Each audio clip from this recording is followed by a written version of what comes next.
What is lycanthropy? The change of man or woman into the form of a wolf, either through magical means, so as to enable him or her to gratify the taste for human flesh, or through judgment of the gods in punishment for some great offence. This is the popular definition. Truly it consists in a form of madness, such as may be found in most asylums.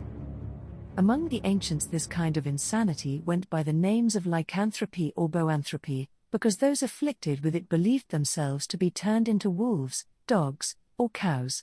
But in the north of Europe, the shape of a bear, and in Africa that of a hyena, were often selected in preference. A mere matter of taste. According to Marcellus Sides, of whose poem a fragment exists, men are attacked with this madness chiefly in the beginning of the year, and become most furious in February, retiring for the night to lone cemeteries, and living precisely in the manner of dogs and wolves. Herodotus wrote, "It seems that the Neuri are sorcerers, if one is to believe the Scythians and the Greeks established in Scythia, for each Neurian changes himself, once in the year, into the form of a wolf, and he continues in that form for several days, after which he resumes his former shape."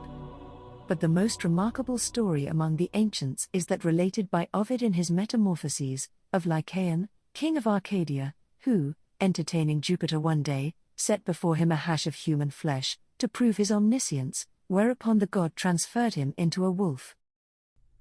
In vain he attempted to speak. From that very instant, his jaws were bespluttered with foam, and only he thirsted for blood, as he raged amongst flocks and panted for slaughter. His vesture was changed into hair, his limbs became crooked, a wolf. He retains yet large trace of his ancient expression, hoary he is as afore, his countenance rabid, his eyes glitter savagely still, the picture of fury. Pliny relates from Evanthes, that on the festival of Jupiter Lycaeus, one of the family of Antaeus was selected by lot, and conducted to the brink of the Arcadian lake. He then hung his clothes on a tree and plunged into the water, whereupon he was transformed into a wolf. 9 years after, if he had not tasted human flesh, he was at liberty to swim back and resume his former shape, which had in the meantime become aged, as though he had worn it for 9 years. Agrippus relates, that Domenitus, having assisted at an Arcadian human sacrifice to Jupiter, ate of the flesh, and was at once transformed into a wolf, in which shape he prowled about for 10 years, after which he recovered his human form, and took part in the Olympic Games. The following story is from Petronius. My master had gone to Capua to sell some old clothes. I seized the opportunity, and persuaded our guest to bear me company about 5 miles out of town, for he was a soldier, and as bold as death. We set out about cockcrow, and the moon shone bright as day, when, coming among some monuments, my man began to converse with the stars, whilst I jogged along singing and counting them.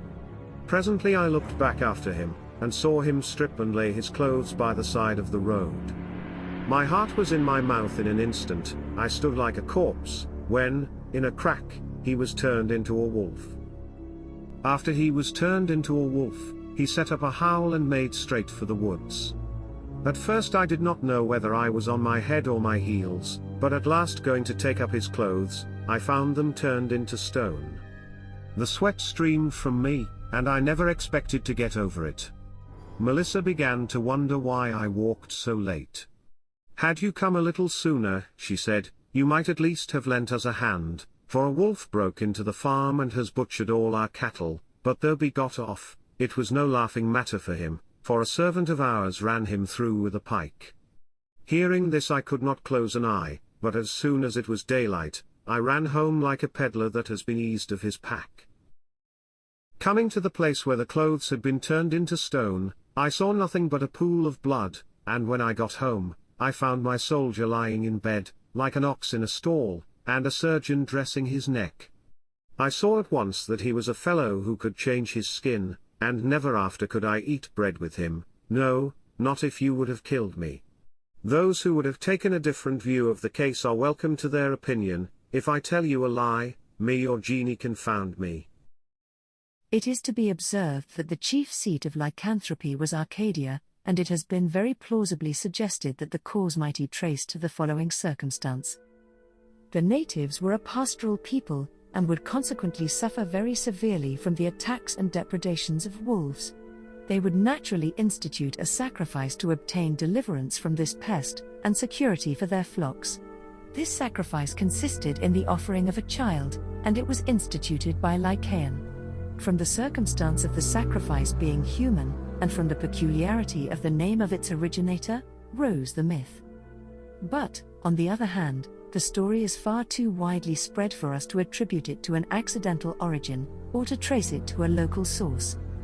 Half the world believes, or believed in, were wolves, and they were supposed to haunt the Norwegian forests by those who had never remotely been connected with Arcadia, and the superstition had probably struck deep its roots into the Scandinavian and Teutonic minds, ages before Lycaon existed, and we have only to glance at Oriental literature to see it as firmly engrafted in the imagination of the East.